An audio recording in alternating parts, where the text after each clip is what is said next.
το πλαφόν στην αμόλυβδη βενζίνη. Μιλάμε για την 95 αμόλυβδη βενζίνη. Τώρα θέλω να πάω στον κύριο Σπύρο Ζακυνθινό, τον οποίο τον έχω κοντά μου. Καλησπέρα σας, κύριε Ζακυνθινέ. Καλώς ήρθατε. Κύριε Μαρέτη. Τι κάνετε? Εσάς και στους τηλεθεατές σας. Δόξα τω Θεώ. Εσείς εκπροσωπείτε έναν άλλο χώρο, πιο έτσι, περίεργο, πιο σκοτεινό θα πω εγώ. Ναι, πιο μυστήριο. Πιο μυστήριο, έχει έτσι ένα μυστήριο. Δεν είναι, ναι. Ακριβώς, ναι. Έχει ένα μυστήριο και έχει και έρευνα και έχει και πολύ πάθος και έχει και πολύ δουλειά και έχει και ανεξέλεγκτα ωράρια. Επάγγελμα detective λοιπόν, θα πω εγώ. Ιδιωτικές έρευνες. Ιδιωτικός ερευνητής. Έτσι. Που είναι και... Ακριβώς. Απλώς ο κόσμος ο περισσότερος νομίζω το ξέρει έτσι και έτσι το αποκαλεί. Ήταν από παλιά έτσι, εδώ από το 2003 το έχουν αλλάξει. Αλλά έχει επικρατήσει. Απαγορεύεται, ναι, αλλά έχει επικρατήσει φυσικά. Αυτός είναι έτσι όπως το αποκαλούμε ο τίτλος. Για να δούμε λίγο. Εσείς δραστηριοποιείστε στην Θεσσαλία εδώ, έτσι, στα μέρη τα δικά μας, στην κεντρική Ελλάδα κυρίως. Φαντάζομαι ότι οι υποθέσεις είναι παντού, τρέχουν παντού. Αλλά κυρίως ο δικός σας χώρος είναι εδώ. Θέλετε να μου πείτε με τι ασχολείται ένας ιδιωτικός ερευνητής, με τι υποθέσεις? Με πολλά και διάφορα. Καταρχήν, εξαφανίσεις έτσι, ανηλίκων και μεγάλων φυσικά. Θέμα μοιχείας που είναι πάντα είναι κλασικό, ας το πω έτσι. Είναι κλασική αξία για έναν ιδιωτικό ερευνητή. Ναι. Λοιπόν, από απατεωνιές, έτσι, που γίνεται διάφορα, πλαστές επιταγές. Έχετε και τέτοιου είδους θέματα, δηλαδή για οικονομικά εγκλήματα? Βεβαίως. Και πώς μπορείτε να φτάσετε σε κάποιον που έχει... Να εντοπίσουμε τον ένοχο. Τον ένοχο, ας το πούμε έτσι. Αυτό που έχει εκδώσει, ας πούμε, ως εκεί όμως. Μέχρι εκεί φτάνει. Για να ξεχωρίσουμε ποιοι είναι οι ρόλοι. Έτσι, ο δικός σας ο ρόλος, μέχρι πού συνδέεται με τον ρόλο της αστυνομίας και πού ξεχωρίζουν αυτά τα δύο. Λοιπόν, βασικά κάνουμε την ίδια δουλειά. Την ίδια δουλειά. Την ίδια δουλειά. Ό,τι κάνει ένας αστυνομικός, θα κάνουμε και εμείς, γι' αυτό λεγόμαστε και ιδιωτικοί αστυνομικοί. Ναι. Εκτός από ιδιωτικοί ερευνητές. Λοιπόν, από εκεί πέρα φτάνουμε μέσα σε ένα σημείο μέχρι να πιάσουμε τον ένοχο. Έτσι, από εκεί πέρα λαμβάνει η αστυνομία. Δεν έχουμε δικαίωμα να του συλλάβουμε. Μάλιστα. Φτάνετε λοιπόν μέχρι να τον ανακαλύψετε και από εκεί πέρα ακριβώς παραδίδετε για την παράνομη πράξη που τυχόν έχει κάνει στην αστυνομία και στις αρχές. Λέτε ότι οι εξαφανίσεις είναι από τις υποθέσεις οι οποίες έχουν, φαντάζομαι, το μεγαλύτερο ενδιαφέρον για εσάς. Και είναι και συχνό φαινόμενο τώρα τελευταία. Και δεν έχουμε και λίγες, αυτό θέλω να πω, εξαφανίσεις. Έτσι ακριβώς. Ειδικά ανηλίκων. Βλέπουμε τα Amber Alert πολύ συχνά στην τηλεόραση από το χαμόγελο του παιδιού για εξαφανίσεις μικρών παιδιών. Άλλοι μιλούν για κυκλώματα ανθρώπων που εκμεταλλεύονται αυτά τα παιδιά. Έτσι, είναι πολύ περίεργο το πράγμα και νομίζω ότι τον τελευταίο καιρό ειδικά έχουμε αυξηθεί τα κρούσματα. Σωστά. Δυστυχώς, να το πω, ήταν και παλιότερα έτσι και τώρα έχει αυξηθεί, δεν ξέρω. Πάντως, όσο υπάρχει και η οικονομική κρίση, έτσι, και διάφορα άλλα κοινωνιακά, αυξάνονται και εξαφανίσεις. Να πω το πιο απλό παράδειγμα, όταν χρωστάει κάποιος. Χρωστάει τράπεζες, χρωστάει στεγαστικά, χρωστάει δεξιά. Στις τράπεζες, σε πελάτες, σε προμηθευτές. Λοιπόν, η πιο εύκολη λύση είναι να εξαφανιστεί. Ναι. Έτσι. Και πώς παίρνει κανείς την απόφαση αυτή?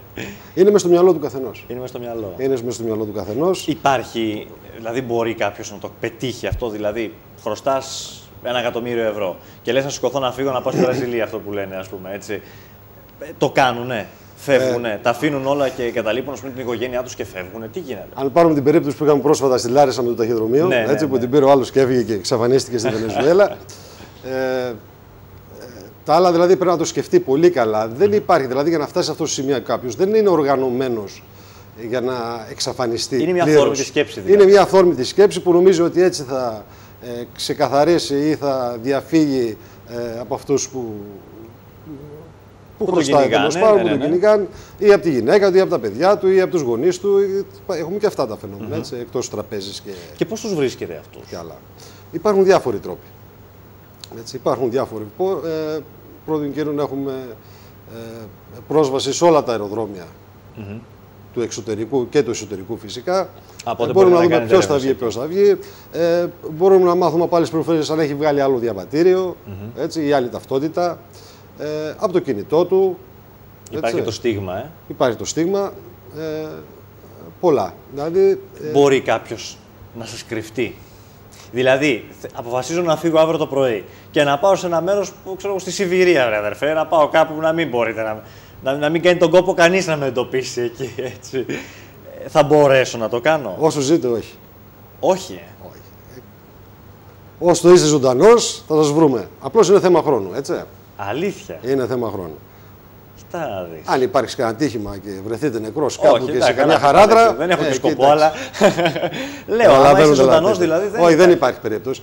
Κάπου θα πάτε, κάπου θα κάνετε, κάτι θα κάνετε, μια συναλλαγή,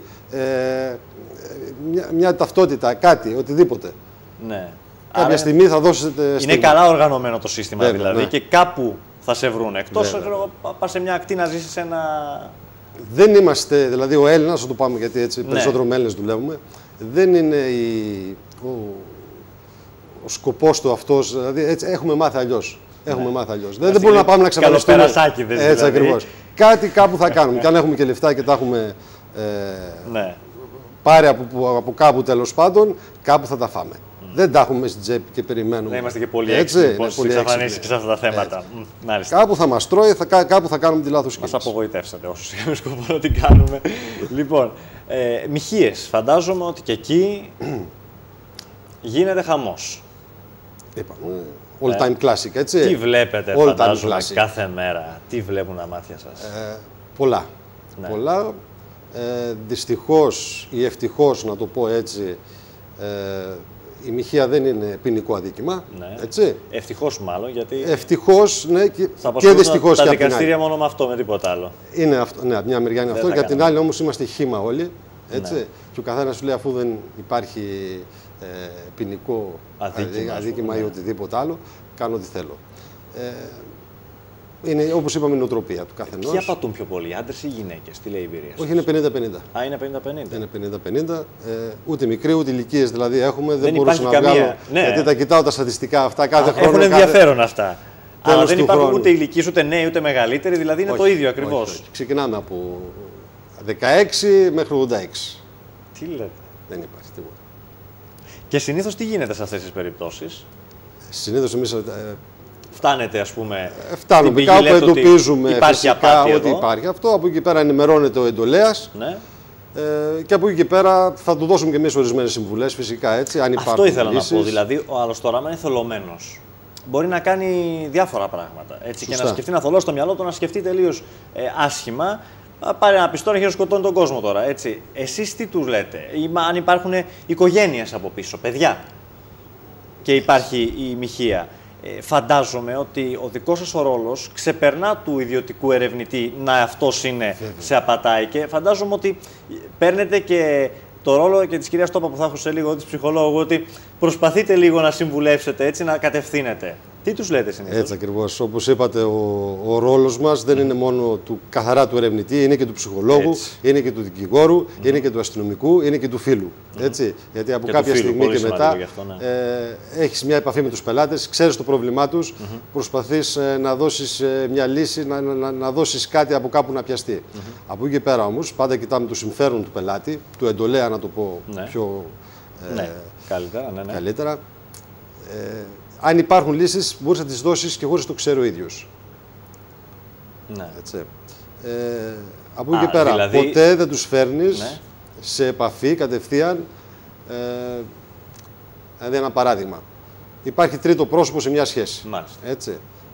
Είναι σε ένα ξενοδοχείο, βρίσκεται εσείς, δεν πάτε τον άντρα τώρα τον απατημένο. Εδώ είναι ευαίσθητο, έτσι. Έτσι είναι ακριβώς. Αυτό το βλέπει μετά, γιατί ενοργή μπορεί να πράξει, δεν ξέρω τι θα πράξει. Ακριβώς. Καλά, όχι πως μετά όταν του δείξετε τις φωτογραφίες τώρα δεν θα οργιστεί. Σαφώς. Ναι, αλλά άλλο είναι εκείνη την ώρα. Άλλο είναι εκείνη την ώρα, εμβρασμό ψυχής τι θα κάνει και άλλο τα δει μετά. Έτσι. Αφού τον έχετε προλιάνει λίγο το έδαφος και τον έχετε προειδοποιήσει, φαντάζομαι, για κάποια πράγματα. Εννοείται αυτό. Ναι. Έτσι. Έχουμε πολλές τέτοιες περιπτώσεις στη Μαγνησία και στη Θεσσαλία γενικότερα. Παντού. Σε όλη την Ελλάδα είναι. Δεν μπορούμε να πούμε Θεσσαλία, δεν μπορούμε να πούμε Μακεδονία, είναι παντού. Ναι. Συνήθως όσο πιο μικρή η κοινωνία, τόσες περισσότερες έχουμε. Αλήθεια. Δυστυχώς. Είχα διαφορετική άποψη. Νομίζω ότι στην Αθήνα που είναι μεγάλη. Στην Αθήνα χάνονται. Στην Αθήνα χάνονται. Είναι και 4 εκατομμύρια άνθρωποι. Δεν ξέρει πρώτον καιρό ο γείτονας του γείτονα. Ναι. Έτσι. Εδώ σε μια μικρή κοινωνία Το μαθαίνουν όλοι και τελευταίο το μαθαίνει ο ενδιαφερόμενος. Τελευταίος το μαθαίνει. Λένε, το λέει και η παροιμία. Το λέει και η παροιμία. Έτσι ακριβώς είναι. Ισχύει τελικά. Έτσι ακριβώς είναι. Πώς συμβαίνει αυτό δεν έχω καταλάβει ποτέ. Γιατί το μαθαίνει τελευταίος. Γιατί δεν θέλει να το μάθει. Δεν θέλει να το συνειδητοποιήσει. Δεν θέλει να το συνειδητοποιήσει έτσι ακριβώς. Έχουμε πολλούς εντολείς δηλαδή που όντως δεν θέλουν για τον ΑΒ λόγο που δεν μας ενδιαφέρει εμάς. Απλώς είμαι υποχρεωμένος φυσικά να του πω την αλήθεια. Έτσι. Δεν μπορώ να τον αποκρύψω κάτι. Από εκεί και πέρα είναι πώς θα του χειριστεί ο καθένας. Όταν έρχεται κάποιος και σας λέει ότι ξέρετε, θέλω να αναλάβετε αυτή την υπόθεση, έχω την αίσθηση ότι ο σύζυγός μου ή η σύζυγός μου με απατά. Πέφτουν μέσα συνήθως ή όχι?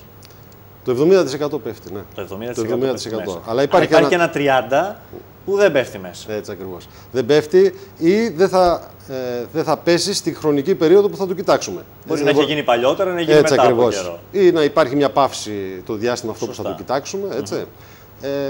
Αλλά από εκεί και πέρα όμως φαίνεται.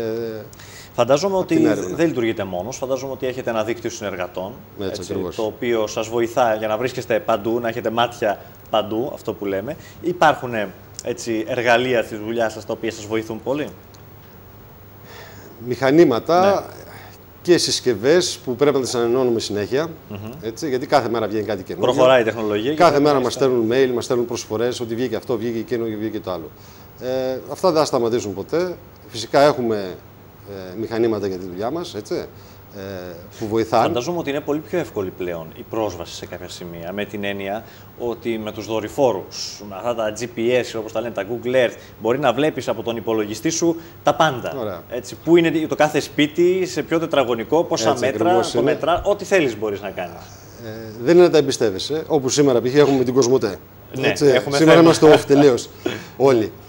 Γιατί δουλεύουμε πολύ με την Κοσμοτέ, δεν κάνω διαφήμιση απλώς. Όχι, εντάξει. Είπα εδώ την ανακοίνωση πριν, το είπε για όσους δεν μας παρακολουθήσατε. Έτσι ότι από το πρωί υπάρχει πρόβλημα. Αυτή είναι η ανακοίνωση εδώ της Κοσμοτέ. Λέει ότι οι εργασίες βρίσκονται σε εξέλιξη για να αποκατασταθεί η βλάβη. Το βράδυ μου πάνε εμένα off the record. Λοιπόν, από εκεί πέρα χρησιμοποιούμε τα πιο σύγχρονα μηχανήματα, ό,τι πιο σύγχρονο βγαίνει. Υπάρχει το πρόβλημα ότι δεν δουλεύουν πολλά στην Ελλάδα με τα δικά μας τα δίκτυα τηλεφωνίας. Ή το ΟΤΕ ή οτιδήποτε. Αλλά από εκεί και πέρα εγώ δίνω δηλαδή προσωπικά βάση στον ανθρώπινο παράγοντα. Κοιτάω δηλαδή οι συνεργάτες μου να εξειδικεύονται συνέχεια και να κάνουν σεμινάρια και να είναι έμπιστοι πάνω απ' όλα. Δηλαδή να ξέρω ότι θα τους αναθέσω μια δουλειά, δεν πάει να γίνει ό,τι μπορεί να γίνει τέλος πάντων από τεχνικής πλευράς λάθος, θα μου τη βγάλουν τη δουλειά. Έτσι. Η πιο δύσκολη υπόθεση που έχετε αναλάβει ποια είναι? Δύσκολες έχω πολλές. Που σας προβληματίζει πολύ, που φαντάζομαι το μεταξύ της ζωής σας ήταν ένα μαρτύριο, μια κόλαση. Έτσι. Δηλαδή θα πάτε να κοιμάστε το βράδυ και θα έχετε 25 υποθέσεις στο κεφάλι σας και θα σκέφτεστε, θα δουλεύει το μυαλό. Έτσι ακριβώς αυτό. Αυτό λέω και τους εντολείς. Δηλαδή λέω πρώτον καιρόν κοιτάω να αποφύγω πάνω από 3 υποθέσεις ταυτόχρονα. Γιατί φαντάζομαι ότι θα έχετε πρόβλημα, αν έχετε πάνω από 3 υποθέσεις. Κολλάει το κεφάλι σας. Αλλά νομίζω ότι και λιγότερες να έχετε και πάντα σκέφτεστε πολλά πράγματα. Πάντα κάθε υπόθεση τη σκέφτομαι. Εκτός από τους συνεργάτες φυσικά που έχουν αναλάβει, γιατί καθένας έχει αναλάβει το τομέα του. Οπότε... Συντονίζω, όλα παίρνουν από το χέρι μου και φυσικά ξέρω παραπάνω από ό,τι ξέρουν οι συνεργάτες μου, γιατί μιλάω με τον εντολέα. Από εκεί και πέρα, όντως υπάρχουν νύχτες, μην πω και καθημερινά, και κάθε νύχτα που σηκώνομαι και σκέφτομαι. Σας πιστεύω, 4 η ώρα να βρείτε τσιγάρο και να κάθεστε να σκέφτεστε και να λέτε τώρα τι γίνεται. Έτσι ακριβώς. Και προσπαθείς να πλάσεις σενάρια γιατί πήγε στραβά αυτό ή γιατί το έκανε αυτό ο στόχος ή οτιδήποτε. Θέλει και ψυχολογία, φαντάζομαι, να γνωρίσετε καλά. Με την έννοια ότι να ψυχολογείτε τους ανθρώπους και τον εντολέα, φαντάζομαι και τον άνθρωπο που παρακολουθείτε, για να δείτε πώς θα αντιδράσει σε κάποιες στιγμές. Καθένας στις κινήσεις του, δηλαδή όταν έρχονται εντολίες, ξέρουμε περίπου πώς θα κινηθούν. Γιατί είναι όλοι μαζί μέσα στο σπίτι κάθε μέρα και ξέρουν περίπου τις συνήθειες του καθενός. Από εκεί και πέρα όμως, μας βγαίνουν όλα ανάποδα. Δηλαδή, άλλα πάνε να κοιτάξουμε, άλλα μας βγαίνουν. Πάντα. Ναι, γιατί εντάξει, ο εντολέας έχει αυτό στο μυαλό του. Από εκεί πέρα, εμείς όπως το κοιτάζουμε, μας βγαίνουν τελείως διαφορετικά και πάμε σε λάθος κατεύθυνση. Μάλιστα. Να ρωτήσω, να επανέλθω μάλλον σε αυτό που δεν μου απαντήσατε, η πιο δύσκολη υπόθεση που σας έχει ταλαιπωρήσει πολύ, ποια είναι? Έχω πολλές δύσκολες υποθέσεις. Δεν ήταν μία συγκεκριμένη. Αυτή που δεν βγάζατε άκρη, που σας μπέρδευε πολύ, που σας Πιο βασάνισε. πολύ είμαι με τις εξαφανίσεις. Με τις εξαφανίσεις εκεί δίνουμε και περισσότερη βάση. Όπως είχαμε πέρυσι μία που βρέθηκε νεκρός ένας 56χρονος. Όντως δεν μπορούσαμε να κάνουμε κάτι, βρέθηκε νεκρός. Ναι. Μας προβλημάτισε και σαν ανθρώπους, αλλά και πάνω στο θέμα της δουλειάς. Όταν είναι νεκρός αυτός που ψάχνετε, φαντάζομαι ότι δυσκολεύει περισσότερο το έργο, γιατί έχετε χάσει τα στοιχεία, κάνετε έτσι κάθε στοιχείο. Και έχουμε και υποθέσεις με ναρκωτικά, με τις οποίες ασχολείστε. Και με ναρκωτικά, και δυστυχώς. Είναι και πολλές αυτές δυστυχώς. Και είναι δυστυχώς και είναι και σε μικρές ηλικίες. Από τι ηλικία δηλαδή? Από 14-13. Έχουμε περιπτώσεις εδώ στον Βόλο, που έστω ένα τσιγαράκι που το λέμε σαν αθώο, εντός εισαγωγικών, ξεκινάνε από εκεί, αλλά σιγά σιγά εξελίσσεται σε χρήστη κανονικό χρήστη ναρκωτικών. Μάλιστα. Κύριε Ζακυνθινέα, σας ευχαριστώ θερμά. Εύχομαι καλές έρευνες και καλά αποτελέσματα πάντα, και είναι βέβαιο. Σας ευχαριστώ θερμά. Καλή σας μέρα. Διαφημίσεις, επιστρέφουμε σε πολύ λίγο.